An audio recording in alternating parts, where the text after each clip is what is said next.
So, Jason, Yep. what are we talking about today? So, Rich, today we're going to talk about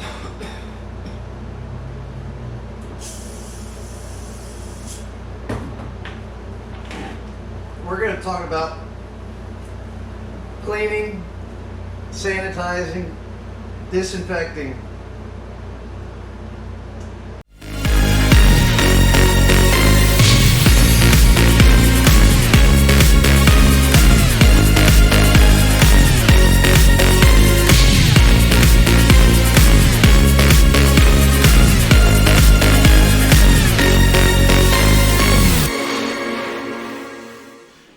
Hey there, I'm Rich.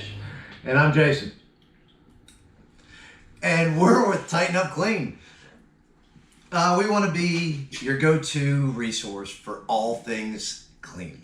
And you've got questions about cleaning, disinfecting to prevent and contain the thing that shall remain nameless. We're here to help. First, here's some general advice that I have to offer. Keep it simple and diligent. Wash your hands frequently. Clean and disinfect high-touch areas. Sanitize often throughout the day if you're in public spaces. And first of all, cleaning, it's the act of removing dirt and contamination from a surface or an environment. So it's getting that dirt off the surface. Sanitizing is when you kill 99% of the bacteria on a surface. Disinfecting is reducing the number of germs to a safe level, which is nearly all bacteria, viruses, and fungi.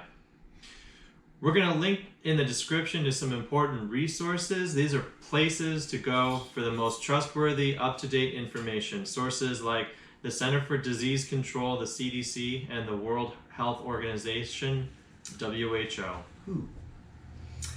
One piece of advice we want to give is steering clear of life hacks. Shared on Facebook, other social media platforms. These email clickbaity videos, stay away from those. You want to stick to informed chemical companies' instructions and like the CDC. We also want to take a moment to frame this. There's a tremendous amount of fear and anxiety. These are events which have not happened in modern history. Events with a certain unnamed human condition, and we want to take this seriously.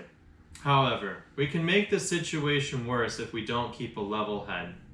At this time when people are consumed with cleaning, sanitation, germs, in a way which is new for many, there's been a tremendous amount of confusion about which products to use and for what purpose. Not to be an alarmist, but improper use of cleaning supplies can be dangerous.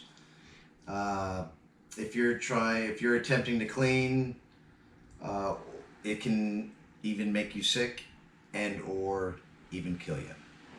People do die every year from misusing cleaning supplies, and let's keep our head on our shoulders and break down a couple questions. What do you think? Yeah, absolutely. One question we got is, can you use dish soap as a general purpose cleaner? Yes. You just want to dilute it. Quite a bit, actually. What about using a strong cleaner like toilet bowl or tile cleaner as a disinfectant? No, you don't want to use those products. They have neither very strong acid or a very strong base pH. And there's a high chance that you're going to damage the surface that you're working on. And they're also typically toxic to humans and pets. Now, should you subscribe to Tighten Up Clean? Absolutely, yes. You should definitely subscribe. Thumbs up. Click the alert bell for future information. Yeah, now there's three main sources of information to consult before you want to actually use a product. And especially if you're considering using that product for a non-stated purpose. Those are the manufacturer's usage and safety instructions, the ingredient list, and a product's safety data sheet, or SDS. Usage and safety instructions along with the ingredients can be found on the product's packaging. And however, be hard to read. So grab a magnifying glass and use it. Read the label. That same information can also be found online by Googling it and Googling that product. You'll see a list of the ingredients, usage, directions. It's a product's SDS can be found just by doing that. One product well worth talking about is chlorine bleach. On ingredient listings, it will turn up as sodium hypochlorite, and you should commit that name to memory because when you see it, you'll know 4 things. 1, the product in question contains bleach and will work as a disinfectant for the thing that will remain nameless. The product can cause color loss on fabrics. 3, the product can cause skin irritation and is harmful if ingested or if it gets in your eyes. And lastly, it should not be mixed with any other chemicals other than water. And some guidelines to help you. If a product contains bleach, sodium hypochlorite, you must not mix it with any chemicals other than water. And you should be aware of what fabrics that you're using it on because generally they will have a color loss if you use chlorine bleach on them. If a product contains isopropyl alcohol, isopropanol, or rubbing alcohol, you can use that on hard surfaces to disinfect, and it's generally safe on skin, but it can cause irritation and drying. And one thing to be really aware of is it is flammable. So you want to stay away from open flames or heat source. And if a product contains hydrogen peroxide, it must not be mixed with vinegar. That combination creates a corrosive acid and it is severely irritating to the skin and the eyes and your respiratory system. Generally, however, on the side of caution, don't use a product if you're unsure it's safe. Avoid mixing cleaning products. One thing to consider is with products you want to spot test. So for example, if you were to work on a desk like this, you might consider working on a spot, on the side or somewhere where it's not going to be visible to your naked eye. So you spot test a product, give it a proper dwell time, and as long as it doesn't damage that surface, then you're kind of good to go to clean the entire thing. PPEs, personal protective equipment. Gloves, masks, if using caustic chemicals, and always have proper ventilation. And we get it.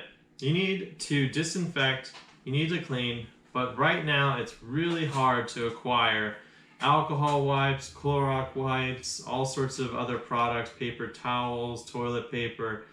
Kind of all of these things are hard to get right now. One link we're going to put down in the description also is to the EPA website, and it breaks down some different ways to disinfect, and it's a great resource. Now, bleach, it is a smart choice for most people right now because it's widely available, it's inexpensive, and it's less wasteful than pre-moistened wipes. But very, very, very, very, very important to remember to use it carefully and responsibly. And according to the CDC, diluted household bleach solutions can be used if appropriate for the surface.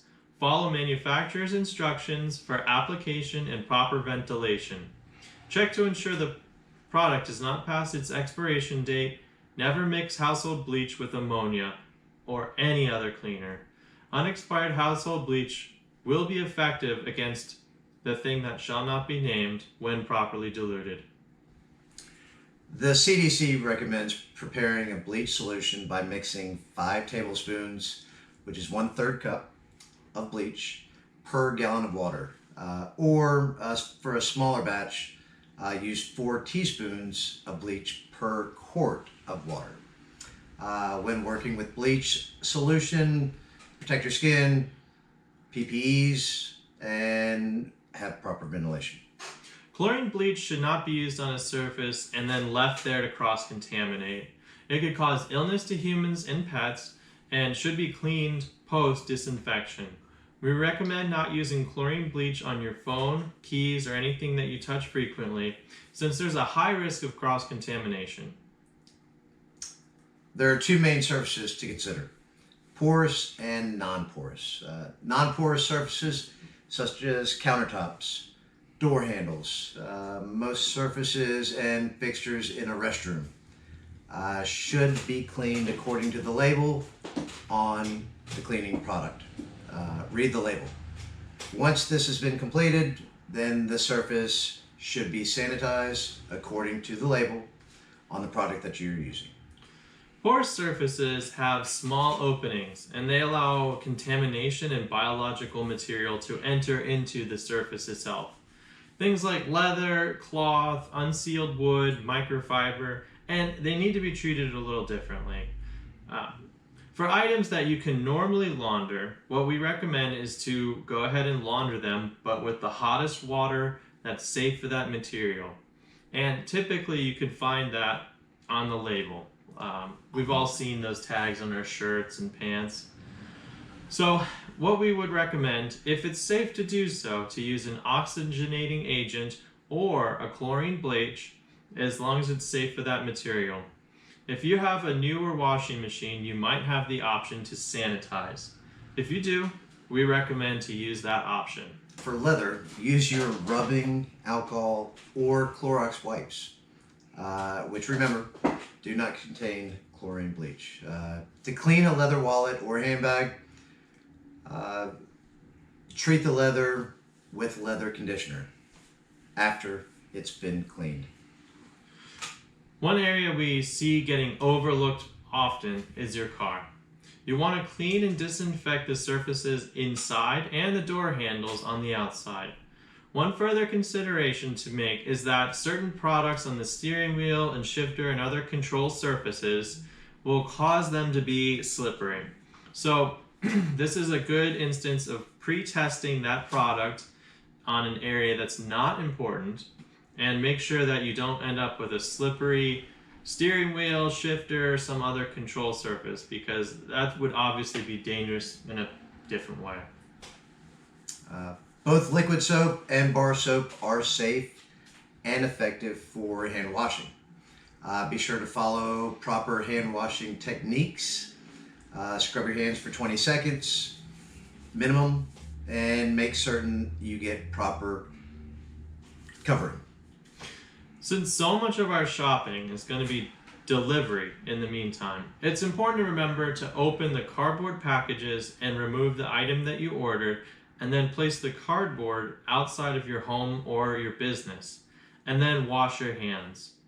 If you are in an area with particularly sensitive people, such as a nursing home, medical facility, dentists, consider opening your packages in a certain specific area or outside of your home or business, and then make sure you wash your hands when you do get inside before touching anything.